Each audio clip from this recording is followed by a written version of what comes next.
Who's your emergency contact? Who should we notify in the case of death? Welcome to the USP, where I spent the last 2+ decades of my life.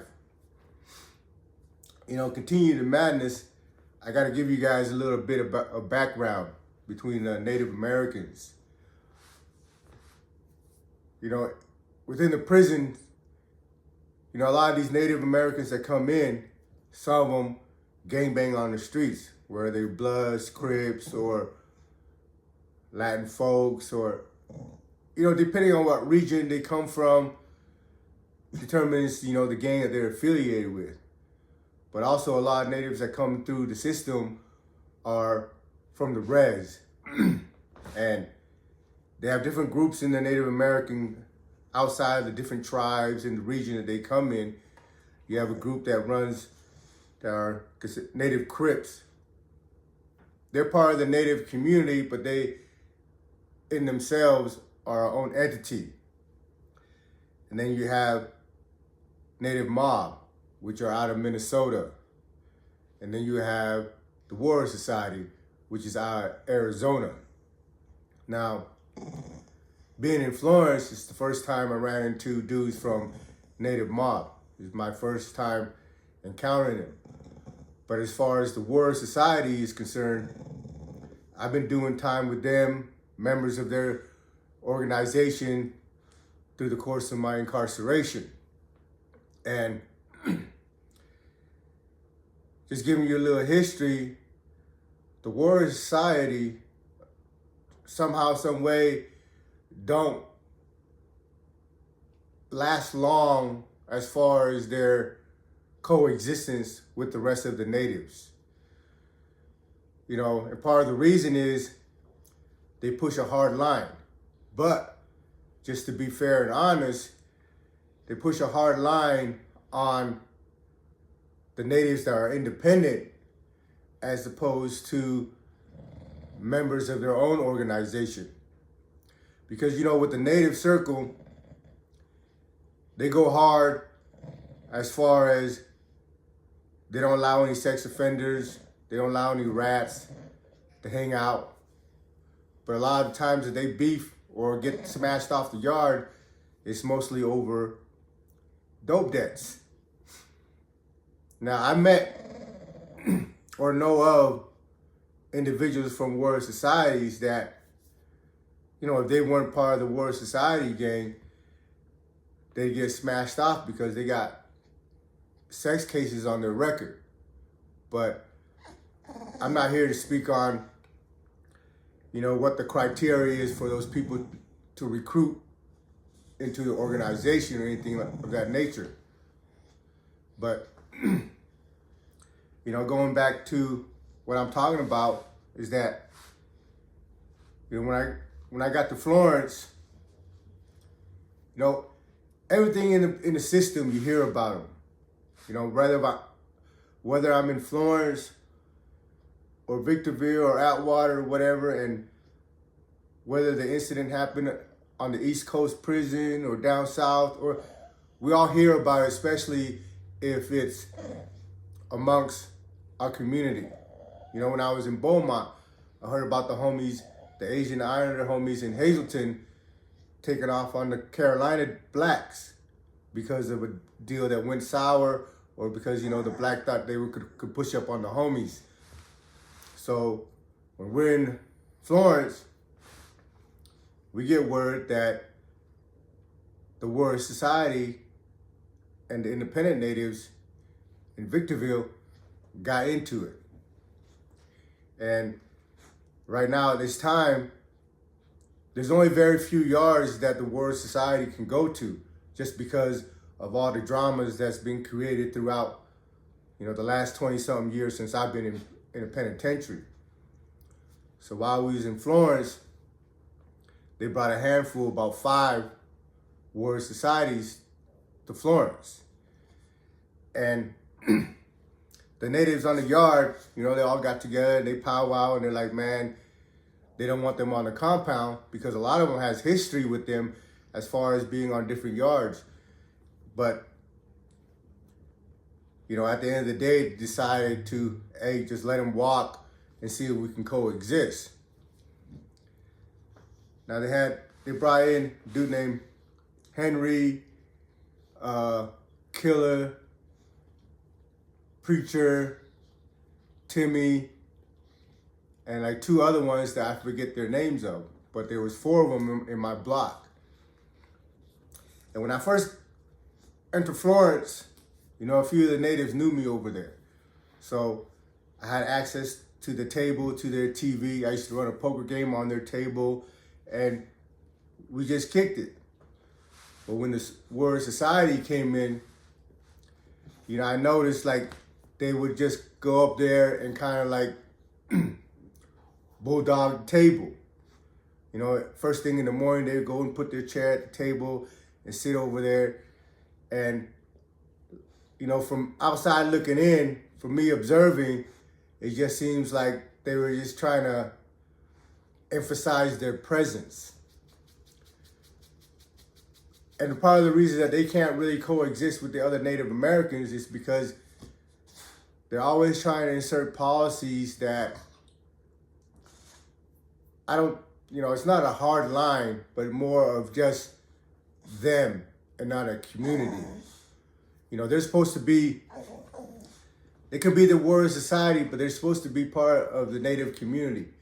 But they segregate themselves from the rest of the natives, and really kind of look down upon the rest of the natives or try to punk them and all the rest. The native bros were getting sent on missions to go knock each other off. But the natives on the compound was having issues with it because they know there was a couple members of the Warrior Society that had sex cases. But they're walking the yard because the Warrior Society, they're gang members, and the natives really didn't have any politics on speaking on the gang members that are Native Americans. But at the same time, the members of the Warrior Society were inserting themselves into the native politics. And, I don't take any way as far as like their willingness to put in work and their willingness to commit violence or anything, because, for you to become a member of a prison gang, 9 out of 10 times, you can't just walk on and be accepted. You have to do things to get into the gang. So one of the situations that I'm gonna share to you today is that a bro named Gabe. He just came in. He's only been in the system a couple years, but he's got a life sentence. He's a youngster, maybe late 20s, and I don't really know exactly what his case was, but he ended up catching a body on the res. But as far as me and Gabe goes, I like Gabe. He was a good kid, but he figured that, well, he's gonna be in prison for the rest of his life. He might as well get put on. So he was prospecting for the Warrior Society. Now, and part of him to get on, he's got to put in work. Well, Gabe lived in EB, and they had a native dude that came on the yard, and it was put in CA. And it turned out that the native that came on the yard that was in CA had gotten to one of the members of Warrior Society on another compound. So the Warrior Society put a hit on him. So Gabe and another native named Preacher, and Preacher only had a few months left. Preacher only had like 7, 8 months left, but he's one of them dudes that don't really care, don't give a fuck, and he's gonna go hard all the time, every time. Like, he was a cool dude. As far as everything I know about Preacher, he's always been on the up and up, carried himself, in a way that we expect men to carry themselves. But he's a member of the Warrior Society. So him and Gabe, they snuck into CA. Now, everywhere you go, there's metal detectors. When you leave the unit, there's a metal detector. When you go into the recreational area, there's a metal detector. when you go into education, when you go to chow hall, you're always going through a metal detector. And most of the stuff, the homemade stuff that you have are made out of metal and steel, and they'll set the metal detector off. There's things that we call floater. If you find a piece that you can make out of copper, copper doesn't set off the metal detector. And of course, plastic and wood doesn't.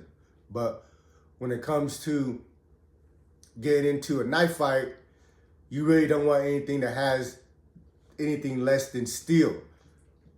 Copper is just as strong, but plastic and wood, to make them durable, they have to be like really thick.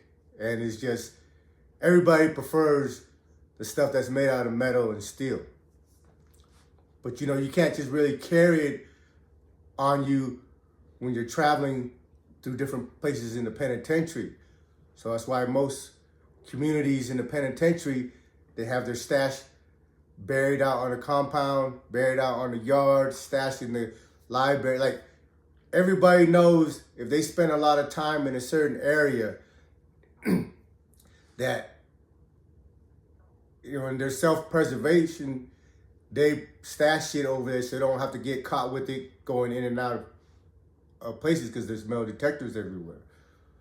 So Preacher and Gabe going to CA, and they didn't bring a knife with them, but somehow they ended up with one.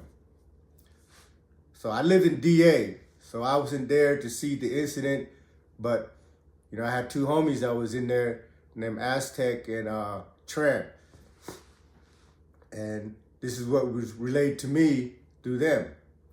When they see them come in, all their antennas go up, because one, they're out of bounds. They don't belong in that unit. And, me, I show up in other people's unit all the time because I got homies in different units. And when they see me come in, they're like, oh, Mason's here to kick it. But certain people, when you see them come into a unit that they don't belong to, oh, something's going off. So they went into a cell with one of the native bros. They came out of there and went into the cell of a dude that had gotten into in one of the war societies in another compound. And they went in there and they punished him. Like, what was described to me, they were both stabbing dude up. And Gabe went to work.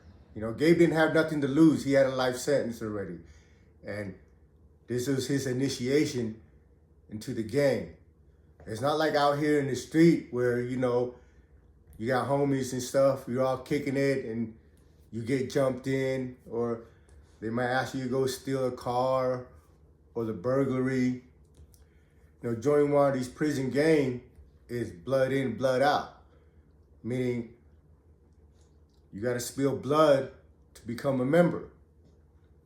And from everybody's perspective, from everybody's account that was in the block, Gabe got down.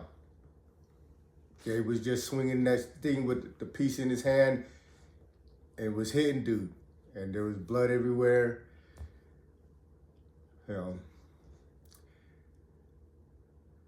Like, I understand, like, from his perspective, like, he's never coming home. He's a youngster. And, to make your time easier, because, gang members do have an easier time in prison because they're part of a coalition as far as someone that's just walking around independent. But, my thing is, like, because he was a good dude, and the people that he signed up for, the War Society, just from my perspective, because I don't know their ins and outs of their situation and stuff, but they don't really walk around on a lot of compounds. Like, everywhere they go, they always bump heads with other natives. So when Gabe signed up, he signed up to the war that they have going on inside the penitentiary with all the other native bros. And continuing on this week until the conclusion, I'll give you an example of all the things that's been going on that's end up in a wreck. Welcome to the USP.